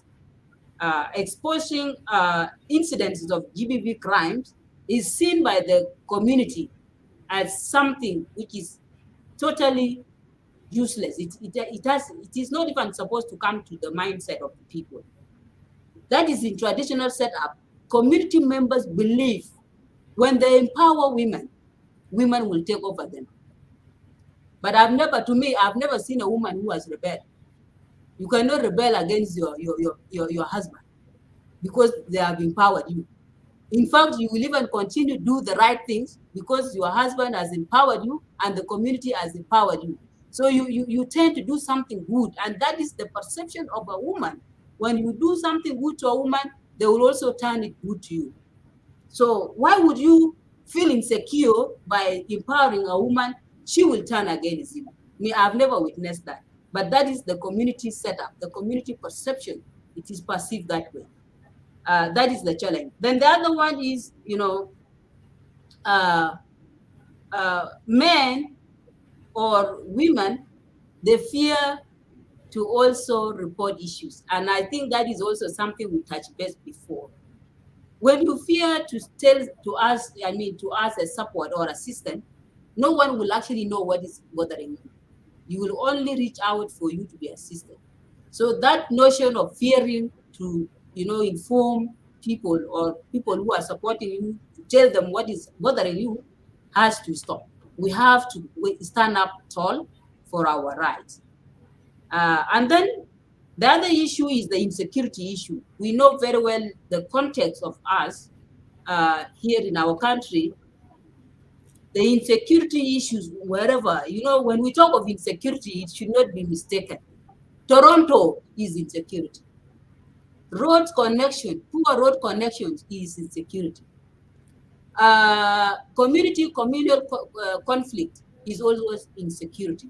So insecurity is not only confined maybe in Juba town or in the other states headquarters, but even at the village setup, there is that insecurity that is hindering, women or people to work against gender-based violence. Then we have the issue of resources. It is actually something that all of us knows. And this is to international NGOs and also to ourselves. We do not know the best of a person contributing something. For something to happen, you have to contribute. That ability of also removing from what you have and do something with it. Before the international NGO comes in, let us have that culture of also rescuing some small situation that we can do at our capacity. And they say God help those that help themselves. So why are we reluctant and always depending on international NGOs? Do we know even how do they contribute the money for them to bring and support us? Then that is also a source or a reason why ending gender-based violence is a challenge. Then in terms of government has to support us in implementation and also observation. And I said earlier on, it should be a collective responsibility from the politicians, both males and female leaders. They should work towards this, all of us. So it's also a challenge because where the law is not observed and respected, it is a zero tolerance and nothing will always move on. So that is the part of the government. Then the other challenge is the personal low esteem. I said earlier on, the importance of you standing up as Joycelyn, as Martina, as Rose, as Kevin, to really say, I don't want this. You are not fighting. You are do no harm, but you are talking about your right. You still repeat the same thing tomorrow. You still repeat the same thing next tomorrow, and you are not fighting anybody. Your rights will always be taken. But if you lower yourself and you start entering under the table, no one will always. In fact, they will start smiling and they will say, this woman is crazy. So lowering of the self-esteem should stop. We go directly to the recommendations. The first recommendation that I would recommend is prioritizing girl-child education. Should be something that is taken into hands. What I know now, there are still perceptions at the community cultures and beliefs that girls are not supposed to be taken to school. They are supposed to be in the house, later on they are married off and they bring wealth. That thing should stop. We have to take a girl child as equal as a boy child. Then the second recommendation is empowering of women and youth. Youth right now, I'm very sure, especially South Sudanese youth, they are doing very badly. Those people you are seeing, they are doing Toronto. They do it because they have no means of eating. But if they are empowered indirectly or directly, I'm sure no one who wanted to harm their mothers and their fathers. So let it be taken fully. And if anybody who is watching here, if you know you are part of empowering youth, can you take it up? If you are a president or vice president or first vice president, take it up and make sure you empower youth. Because anytime from now, you don't empower them, they can even do coup to you. And then you empower women, because women are the mothers and they know always what to do, the food they give to a husband, the food they give to children, the food they give to visitors. So empowering these two people is a very genuine thing. And if it is done in this Republic of South Sudan, then we will be off. The other one is law enforcement implementation of the agreements. It should not just be for the mouth that we are implementing, and nothing is being seen as a tangible thing. So the laws and the implementation of the agreement must be seen by the world that this thing is benefiting the people of South Sudan, and it is benefiting the grassroots people, and it is benefiting each and every people, person in this country. Then the other one is passing of family law. That is also another thing, and it is very strong, and it should not be simple fire. It has to be implemented and done. Then we have a sanitization of the local chiefs, community members, and public. Chiefs and the community members are not actually empowered, or they are not sensitized. So you may find each and everyone is doing their own things, and that's why they ignore. They say, by the way, in their perception, they say there is no rape. The rape is an agreement. Which agreement now? So it is because they lack sanitization, and they need to be put in their feet. Let them know that something you force someone to do, it is a force and it is a rape and it is against the law, and you have to be punished for that. And equality, of course. Equality. When we talk of equality, male chiefs must also sit with the female chiefs. And we lack. I think it's only Yambio that have female chief, and then Awil. I found two female chief when I went to Awil last year. But how about the rest of the states of South Sudan? Because when you put a female chief in the local court, they will always point out the issues that are facing their fellow women, and they are the ones that understand mostly. Because what male chiefs does, they do a serious corruption. They allow their male counterparts to speak for takataka on women, and then when it is a turn of a woman to speak, they will say, stop. No woman is allowed in this culture setting. You are not allowed to even say and even respond to what the husband, even if the husband says his own nonsense, you will have to be told to stop. But if a woman chief is there, she will be able to touch base on that. Then the other one is ability of resources to face and eradicate all forms of gender-based violence or discrimination. If the resources are available, and I said earlier on, it should not be only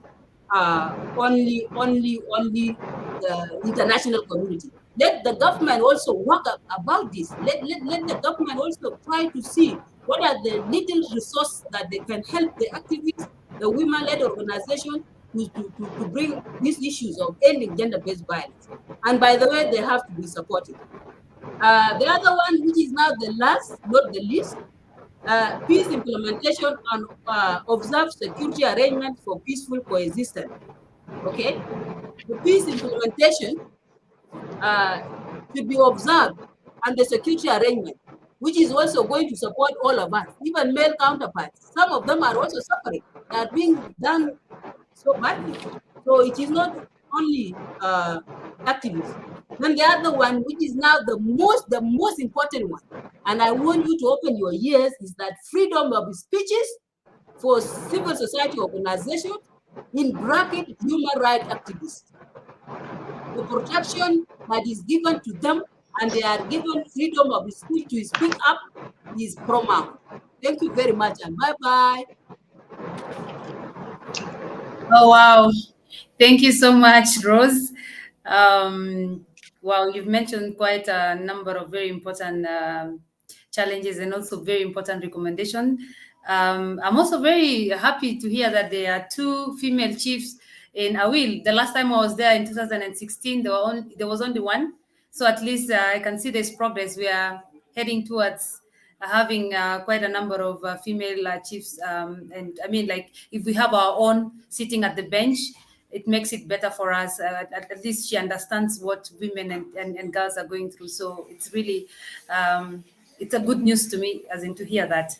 Thank you so much. We are actually running behind, so I'll go straight to Kevina. Kevina, you're talking, but then we can't hear you.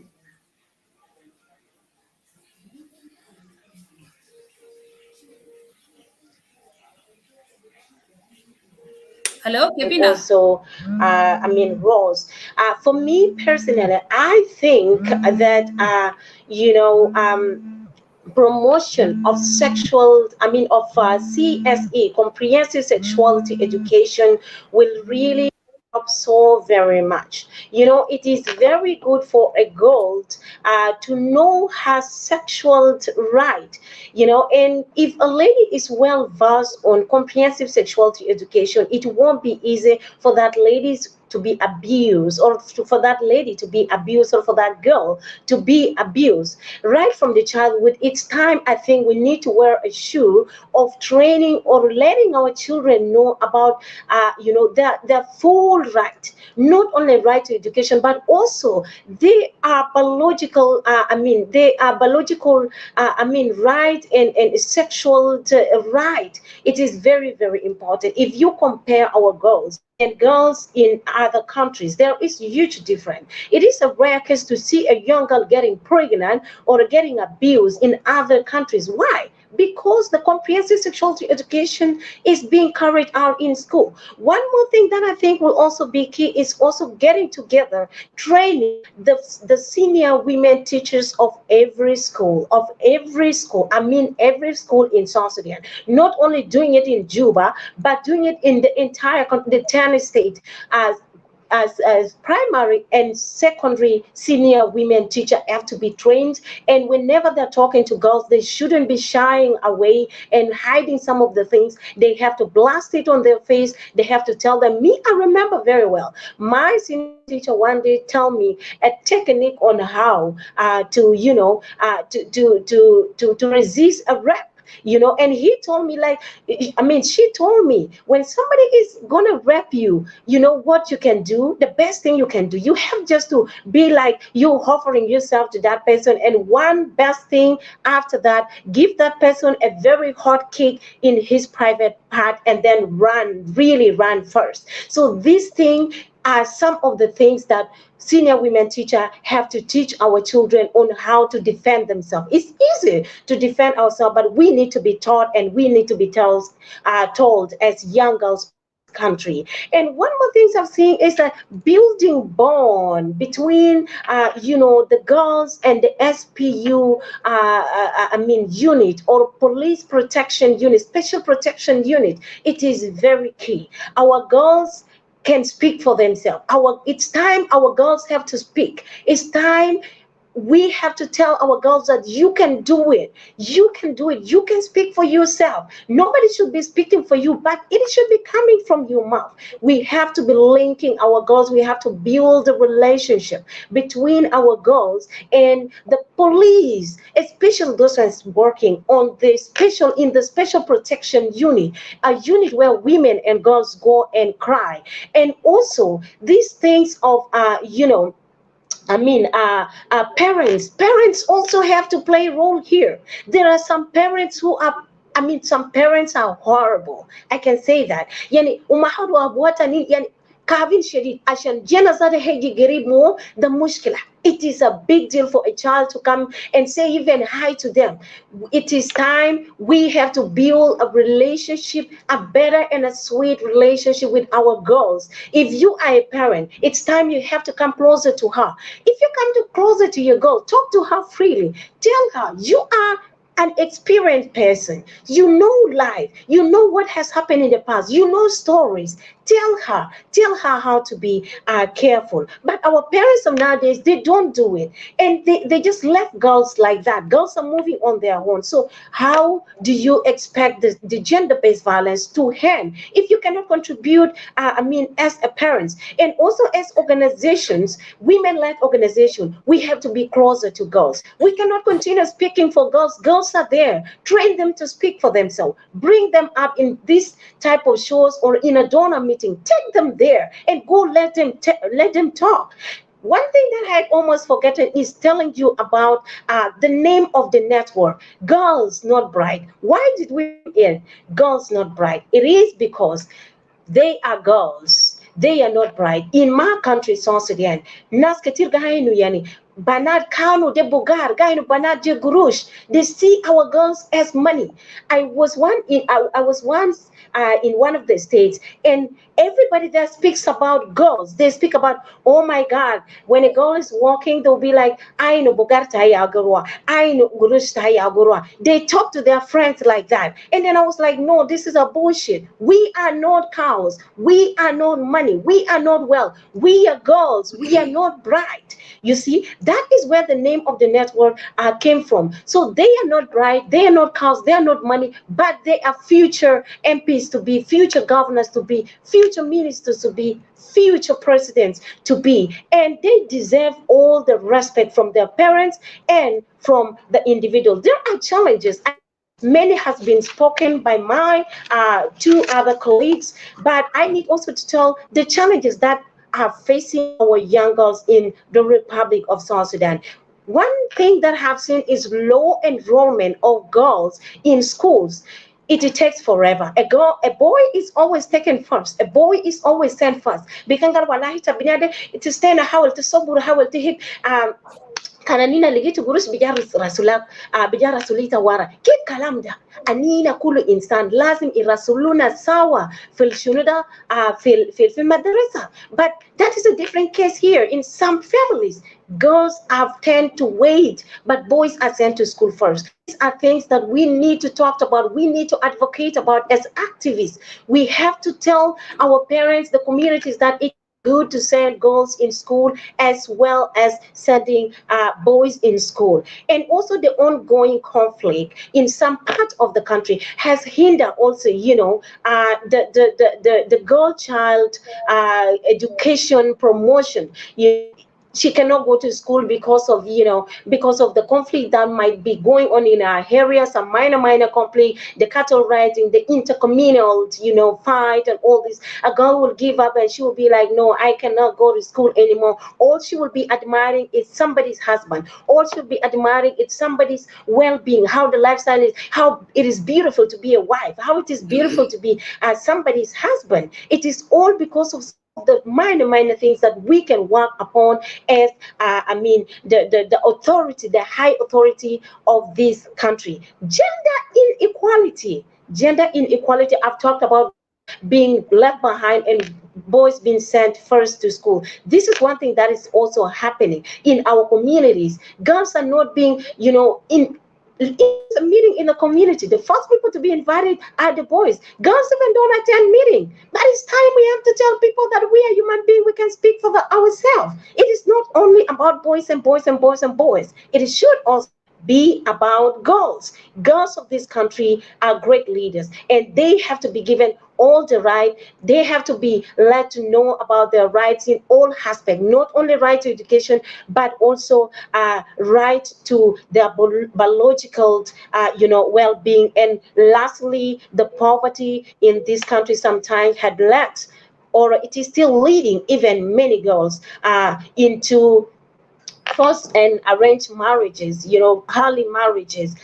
And also one thing that I've seen is that our girls admire, they love admire, I mean, they do admire a lot of good things.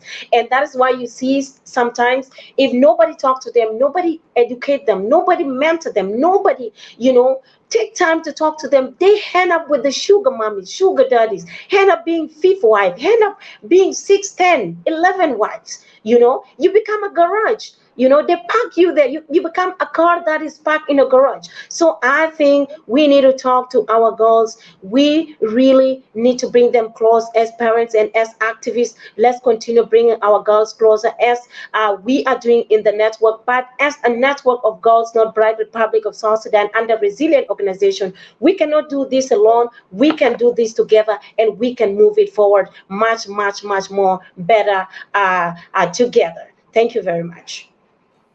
Thank you so much, Kevina, for your contribution. Both of you, Kevina and Rose, have already talked on the challenges as well as the recommendations.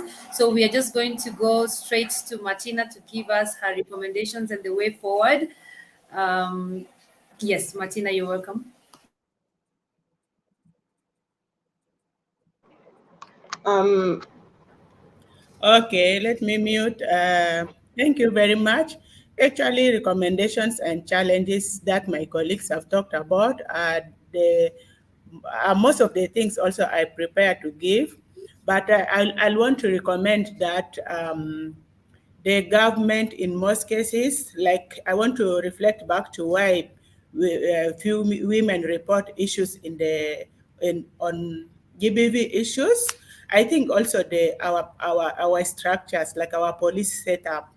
I want to recommend that if the government is watching us, the police setup when women report issues in the police station, let it be taken to the right place, because in most cases, in most occasions, issues are reported, but the system is very slow or the procedure is very slow. And in most cases, they ask for evidence, and the evidence does not stay like for long. This evidence, even if they bring it today and the process takes a long period of time, this evidence might not be valid by the time the case reaches. Why people are not reporting is because the system is very slow. So I want the government to improve on the system. And I also want the government to implement the policies which are national policies as opposed to customary policies, customary laws.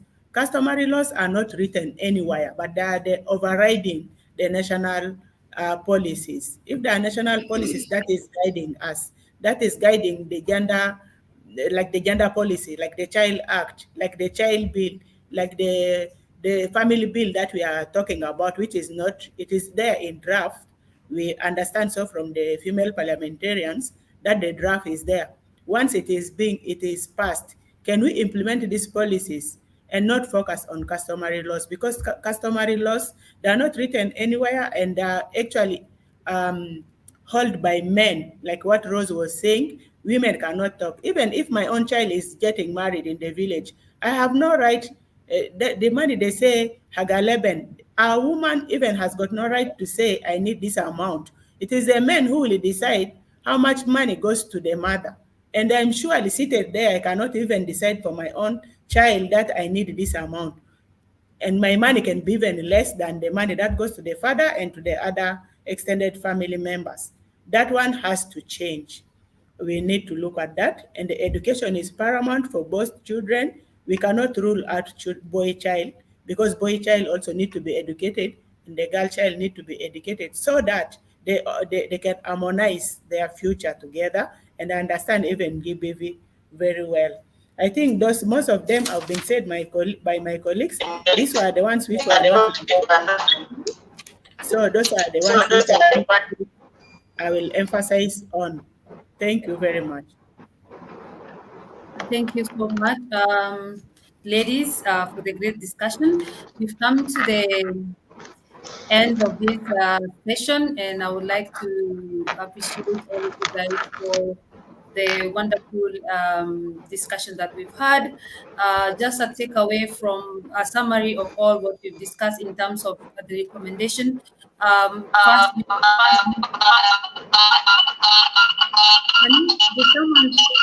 can you mute your Kevina? Yes. So just to summarize all the discussion in terms of the recommendation that the three lovely ladies have given. First of all, we have to look at from the government part, that is enactment of laws, and as well as also enforcing these laws. As all of us have agreed that it does not make sense to have these laws there, but we are not actually implementing, we are not enforcing them. Secondly, also looking at providing security in the country. We all know that conflict, wars in the country is one of the main drivers of some of the domestic violence that we are having, as well of GBV issues that we are having in the country. As we all know, sexual violence is used as a tool for war, and so we'll urge also the government to ensure that peace prevail in our country, and women could move freely from point A to B without being subjected to physical and sexual violence. The next thing that I'd like to summarize also is allocating resources. I think it's very important for the government to allocate resources for GVV programming. We don't always have to rely on the international community, international NGOs and well-wishers. We need to push the government to have budget that is put for to make sure that such issues are being tackled amicably. The other thing also is to look at the different arms of the government, especially the law enforcers. As my colleague Martina mentioned, that sometimes we find the survivors are reporting cases, but because of how cases are being handled, it could be that the slow process, or sometimes how women are also the type of questions, or how the type of the mistreatment that they get when they go report these cases. We really have to push that we should have at least a desk at a police station that is being maybe manned by women police who will be able to talk to these women and listen to them, and instead of a woman going to explain herself to a male counterpart. Some women are not comfortable to do that. In terms of also the NGOs and the and other what do you call organization, we have to look at meaningful resources in meaningful assistance. As much as we want to do advocacy, which is very good, as much as we want to do awareness session, we also have to look at some of the the root causes for gender-based violence. It could be economic issues that also some people lead to some of these domestic violence that women are experiencing in the community. So it is really important that we also try to tackle some of these issues. You can't sometimes come and preach to people just with your words. Sometimes you also have to give them something that can empower them economically in order to address this issue. Then last and not least, maybe looking also at the community, as my colleague Kevina tackled about community-based protection, how to ensure that women in the community, not only women, but also the male counterparts, the youth, girls are all aware of their rights, as well as they know what are the channels, the referral pathway in different community. Who do I go to if this happened? And just empowering them also to speak up in case that they are subjected to such some of these violence that have been mentioned. And lastly, I would like to thank you guys all. I know we all have our busy schedules, but we at least spare sometimes to come here and have a meaningful discussion, and also to make sure that the word is being spread out there, and we try to support our women in the community, as well as also try to educate them on their rights. And I'm really impressed at some of the points that have been mentioned by the panelists, and I would really ask for a follow-up and a discussion on to look at more practical on maybe emphasize more on the referral because we have a lot of viewers here who are asking the list of organization. It only means that there is a gap in knowledge when it comes to how to refer cases, how to link people to services. So this actually is an eye opener for us as a forum, that we need to look at a more practical way of handling, of discussing these issues and giving people what they need to hear, instead of just talking on the strategies, but not also giving them where they should go. So thank you guys so much. And yes, yeah.